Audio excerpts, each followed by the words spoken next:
उत्तर प्रदेश के सीतापुर में एक छात्र एक ऐसा हेलमेट तैयार किया है जिसको पहनने के बाद ही मोटरसाइकिल स्टार्ट होती है। सीतापुर में राजकीय इंटर कॉलेज में 10वीं क्लास के छात्र ने अनोखा सर्किट तैयार किया, जिसके कारण हेलमेट पहनने के बाद ही मोटरसाइकिल स्टार्ट हुई। छात्र अरुण कुमार ने इसमें 2 वायरलेस सर्किट का इस्तेमाल किया। इनमें से एक सर्किट मोटरसाइकिल में और दूसरा हेलमेट में लगाया।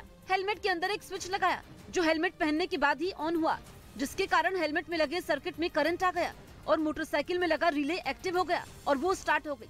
तो ज्यादातर जो हादसे होते हैं वो हेलमेट की ना लगाने की वजह से होते हैं, जिससे कि बहुत हानि होती है और जिससे आदमी की सीधे जान खोना पड़ता है। कॉलेज के प्रिंसिपल का भी मानना है कि इससे हादसों में होने वाले नुकसान को कम किया जा सकता है। हमारे समाज के लिए, देश के लिए और जो मानवीय क्षति होती है, हानि होती है जीवन की, जन धन की, उससे बहुत ज्यादा इससे बचत होगी। इस सर्किट को तैयार करने में महज 400 रुपए खर्च हुए।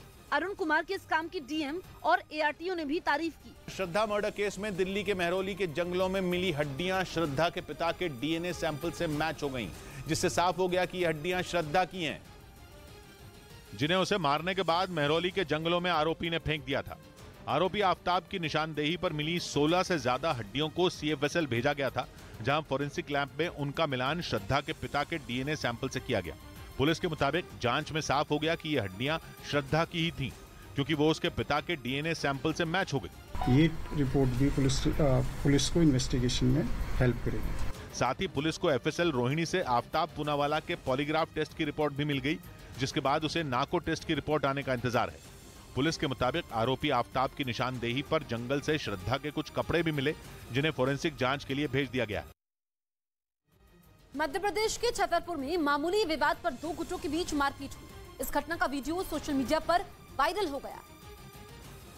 वीडियो में सड़क पर कुछ लोग आपस में बातचीत करते दिखाई दिए। इस बीच एक आदमी दूसरे का हाथ पकड़े दिखा। इसके बाद उन लोगों के बीच मारपीट शुरू हो गई। 2 गुटों के लोगों ने एक दूसरे को पीटना शुरू कर दिया। एक आदमी को तो सड़क पर गिराकर मारा गया। मारपीट की ये घटना छतरपुर में पुलिस लाइन के सामने की बताई गई। जानकारी के मुताबिक शाम को कुछ लोग चाय पीने गए थे। इस दौरान 2 गुटों के लोगों के बीच विवाद हो गया, जिसके बाद उनके बीच मारपीट शुरू हो गई। इस घटना का वीडियो पास ही खड़े एक आदमी ने अपने कैमरे में रिकॉर्ड कर लिया, जो अब सोशल मीडिया पर वायरल हो गया। उधर चीन में कोरोना वायरस के एक नए वेरिएंट के कारण हालात बेकाबू हो गए। वहां की सड़कें सुनसान हैं। लोगों के बीच कोरोना की वजह से दहशत का माहौल बना हुआ है। सबसे बुरा हाल इस वक्त चीन की राजधानी बीजिंग का है, जहां सरकार के भी हाथ पांव फूलने लगे और उन्होंने फिर से सख्त नियम जल्द लागू करने के संकेत दिए। बीजिंग की सड़कें सुनसान हैं और लोग बुरी तरह डरे हुए हैं। जैसे हालात ओमिक्रॉन वेरिएंट के कारण भारत समेत दुनिया के कई बड़े देशों में बने थे, उससे भी बुरे हालात अब चीन में बन रहे हैं। जीरो कोविड पॉलिसी के खिलाफ लोगों के आंदोलन की वजह से चीन ने नियमों में ढील दी थी, लेकिन ये ढील अब भारी पड़ती दिख रही है। अचानक बंदिशें हटने के कारण हुआ कोरोना विस्फोट चीन की सबसे बड़ी मुसीबत बन गया। पता चला है कि वहां ओमिक्रॉन वेरिएंट का एक सब वेरिएंट BF.7 बहुत तेजी से फैल रहा है। BF.7 को कोरोना का सबसे तेजी से फैलने वाला वेरिएंट बताया जा रहा है। ऊपर से चीन की मुसीबत यह है कि वहां वैक्सीनेशन की रफ्तार भी काफी कम है, जिसे कोरोना फैलने की बड़ी वजह माना जा रहा है। बीजिंग में कोरोना विस्फोट होने के बाद चीन की सरकार ने लोगों को वैक्सीन की बूस्टर डोज लगाने का मिशन शुरू कर दिया, जिसका सीधा मतलब यह कि कोरोना विस्फोट को रोकने में चीन पूरी तरह फेल हो गया। ऊपर से चीन ने यह भी मान लिया कि कोरोना के मरीजों और उससे होने वाली मौत से आंकड़े भी भरोसे लायक नहीं है। चीन के नेशनल हेल्थ कमीशन ने हालात बेकाबू होते ही घुटने टेक दिए और साफ कहा कि अब वायरस को ट्रैक करना मुमकिन नहीं है। जबकि इससे पहले नेशनल हेल्थ कमीशन अपनी वेबसाइट पर कोरोना मरीजों के आंकड़े रोज जारी करता था, लेकिन उसने रोजाना के आंकड़े जारी करना भी बंद कर दिया। हालांकि चीन के सरकारी आंकड़ों पर दुनिया को भरोसा कभी भी नहीं रहा, लेकिन अब तो आंकड़े जारी ही नहीं होंगे। माना जा रहा है कि हालात संभालने के लिए चीन की सरकार कुछ बड़े कदम उठाने वाली है। छत्तीसगढ़ के मनेन्द्रगढ़ में प्रशासन ने सरकारी जमीन पर बने अवैध निर्माण कार्यों को हटा दिया। इस दौरान अधिकारियों को लोगों के विरोध का भी सामना करना पड़ा। मनेन्द्रगढ़ में वन विभाग की जमीन पर बने निर्माण कार्यों को प्रशासन ने हटा दिया। प्रशासन का बुलडोजर एक के बाद एक मकानों को जमींदोज करता गया। कार्रवाई के समय उठा धूल का गुबार छटा तो मकानों की जगह केवल मलबा दिखाई दिया। कार्रवाई के समय अधिकारियों को लोगं के गुस्से का भी सामना करना पड़ा। भीड़ ने बुलडोजर को घेर लिया। लोगों ने आरोप लगाया कि मकान बनाने के समय उन्हें क्यों नहीं रोका गया।